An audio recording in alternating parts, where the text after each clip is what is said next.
USC going to Colorado, 21.5-point favorites. This is a noon kick on Fox.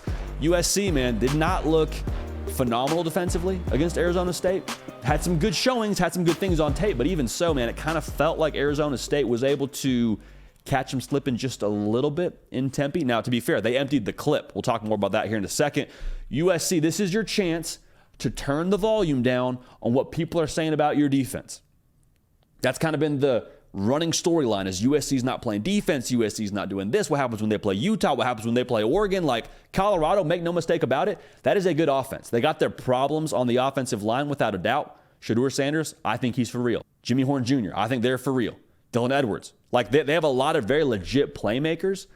And if USC isn't ready to roll in this game, they're going to score points. I also want to make sure we say this. Everyone is going to compare USC's performance in this game to the way that Oregon took care of business against Colorado. Like different situations, I understand USC's going to Boulder, Colorado went to Oregon, but this is going to be the common denominator now after this week that people say, well, USC scored this many points and did this against Colorado versus what Oregon did and beat Colorado by 30 plus. So just keep that in mind. Now, I promise you, USC, I think they have some gauge for that, and that's going to shape the conversation a lot for us going forward. Make sure you're subscribed right here to the On3 YouTube channel. College football, only college football, all right? No agendas, nothing extra added into this whole show. Like, it's just ball, all right? We appreciate every other show that exists that talks college football because it helps move this whole thing forward, but we just stick to ball around here, okay? Nothing extra. So we appreciate y'all being dialed in. Also appreciate y'all following me on Twitter as well as on Instagram at JD Piquel. So thank you in advance for doing that. Colorado, this is your opportunity to hit the reset button on your season. Because right now there was a lot being said about your team after that game against Oregon, and the cinematic recap didn't really put them in the best light. And there's this thought that, well, Oregon exposed Colorado. Like, I don't know if we really agree with that. I think Colorado, quite frankly, is what we thought they were going into that game. Had issues on the offensive line and defensive line. Oregon took advantage of that. Oregon's further along than Colorado is. Like, let's not blow this thing out of proportion. Even so, a lot being said about Colorado, and if you are going to beat USC, think about what that would mean for them in terms of the narrative around Deion Sanders and around Colorado. Because that spread is what it is for a reason now. 3 touchdowns. It wouldn't be the first time Colorado beat a 3-touchdown spread. Just ask TCU about it. But if they beat a team like USC, I said it going into the Oregon game. If you split Oregon-USC, go 1-1 in that series, there's no more conversation around do you believe, do you not believe. Like, seeing is believing, and beating USC, to me, would cultivate a lot of belief, and I think probably have a different conversation, too, around what happened in that Oregon game. If you beat USC, do you say, well, hey, Colorado, maybe it just wasn't their day. Saw what they did against USC. They looked much better against USC than Oregon. Maybe if that version that showed up against USC shows up against Oregon, maybe Colorado has a chance. Maybe we kind of sold Colorado just a little bit too early. I'm not predicting it. We're about to predict it right here. But I'm just saying I think that's a very interesting situation to explore should Colorado win this game. Big for belief, big for energy around the team. And that buzz that was palpable going into the Colorado State game for Colorado, I think we'd see a lot more of that if they were to beat USC. Now, like I said, the spread is what it is, baby. 21.5. It's not rocket science telling you USC could beat Colorado. What has to happen for Colorado to win this football game? There are 2 non-negotiables in my mind.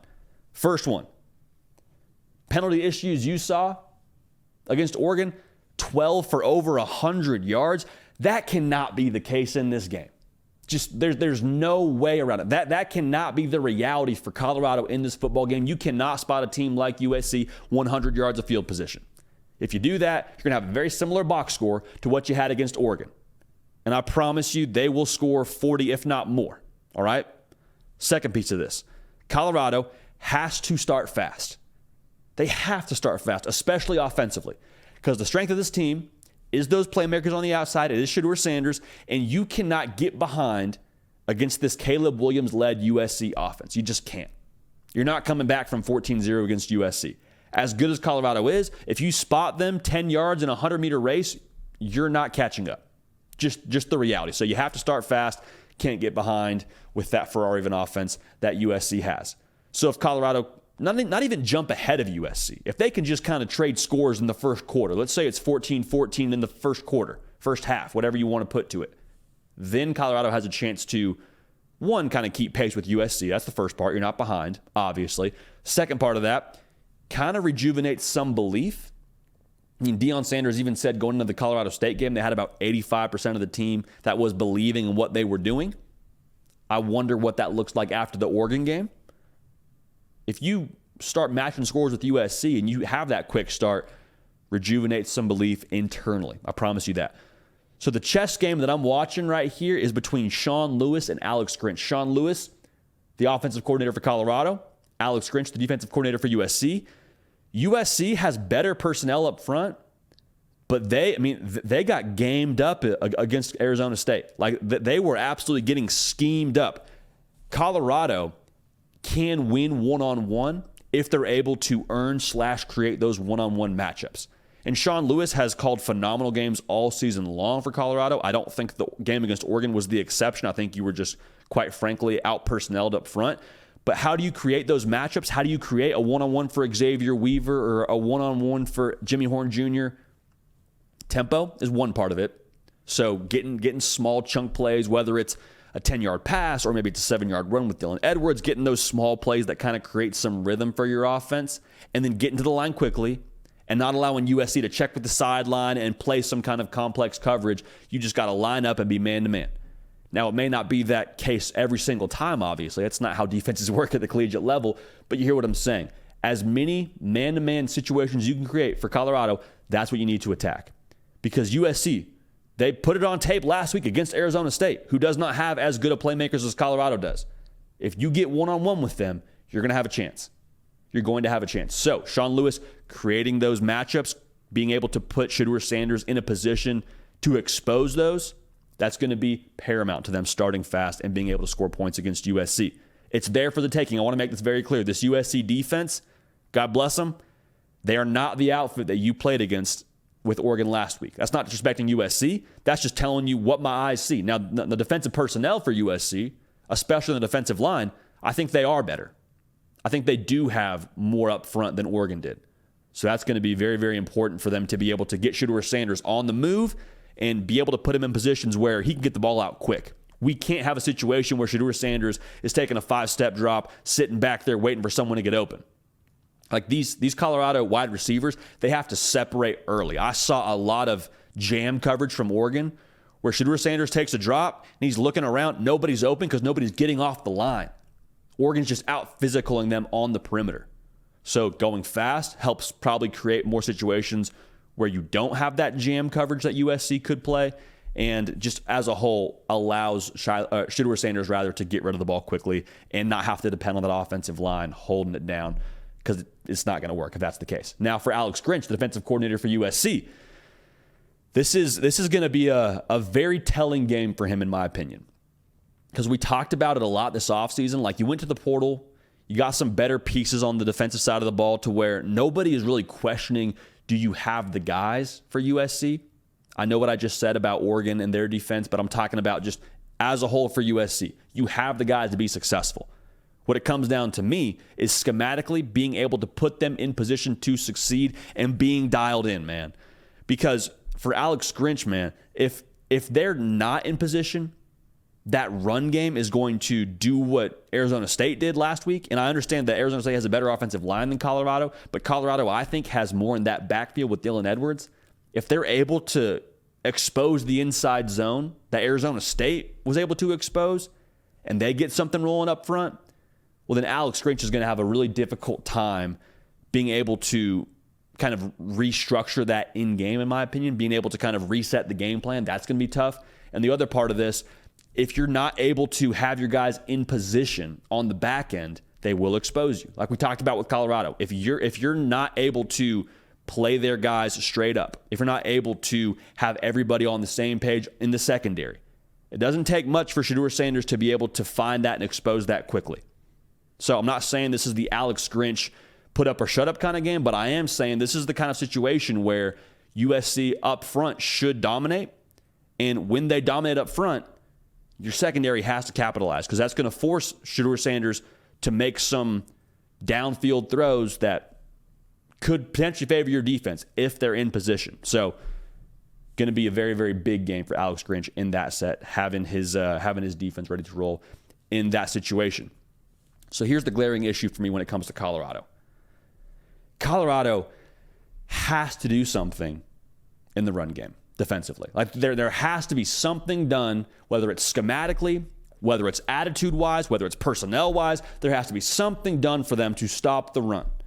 Because what I saw last week against Oregon, I'm not even talking about the box score. When I saw Oregon just routinely run power right, power left, and watch those Colorado linebackers, you can go look at it for yourself on the YouTube cut up. There is zero interest from that Colorado linebacking group of going and meeting that pulling blocker. Just absolutely none.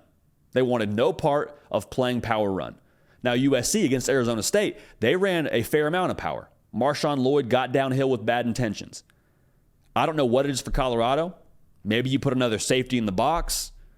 Maybe you try and get creative with putting blitzes into the power. Like I don't know what you want to do if you're Charles Kelly, but there has to be something done to be able to put up against the run. Because if you can't, it's going to be another long afternoon. It's going to be another very long afternoon. Now, the other part of that, which is a compounding issue, for Colorado, even if you have some early success against the run, even if you're able to hold USC, let's call it 25 yards in the first half or so, maybe it's the first quarter, I don't know. You have some success where you're able to stop the run to some degree. You still have to deal with Caleb Williams.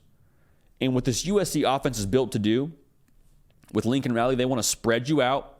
They want to go with some tempo as well. And they want to create one-on-one matchups. The key thing for USC, they want to play in space. Why wouldn't you? You got Zachariah Branch. You got Mario Williams. You got Michael Jackson. Dorian Singer. Like there's so many pieces for USC that thrive in space. And on the flip side of that, Colorado's defensive backs, Colorado's really second level of their defense, they've struggled in space all season long. And the finisher in my mind is you got Caleb Williams. So even if maybe you have that first play schemed up right and you're in position and, okay, we got him, we're in the exact right defense for this play, Caleb Williams can run around back there, make some stuff happen, and it's tough to guard these wide receivers for USC for any length of time.